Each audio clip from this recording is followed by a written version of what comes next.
Nasabat sa Maynila ang isang luxury car na may halagang 45 million pesos. Nitong nakaraang linggo lang, naharang din ng mga otoridad ang tatlong mamahaling mga kotse sa Davao City naman.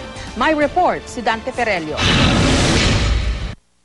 Ito ang 2012 model ng McLaren sports car, ang pinakahuling luxury car na naharang ng mga tauhan ng Bureau of Customs sa Port of Manila. Ang presyo nito tumataginting na 45 milyong piso. Paglabag sa Tariff and Customs Code ang kakaharapin ng consignee nitong si Edgardo Reyes dahil sa maling pagdedeklara ng kargamento na galing Amerika. Kailangan din niyang managot sa batas na nagbabawal sa pag-i-import ng mga segundamanong sasakyan.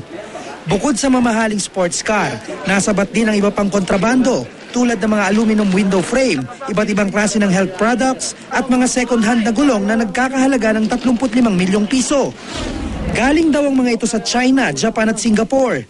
Itinanggi naman ng mga forwarding company na may kinalaman sila sa smuggling ng mga naturang kargamento.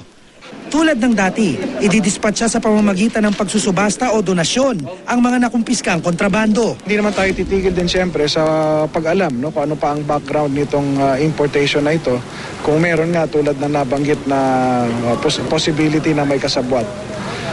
Basta tayo, paghahandaan natin ito na isama sa listahan ng mga isasampa rin natin ang kaso ng anti-smuggling. Nitong nakaraang linggo naman, 3 luxury cars kabilang Mini Cooper na ito na galing ng Amerika ang naharang ng mga customs sa Port of Davao na nagkakahalaga ng 9 milyong piso.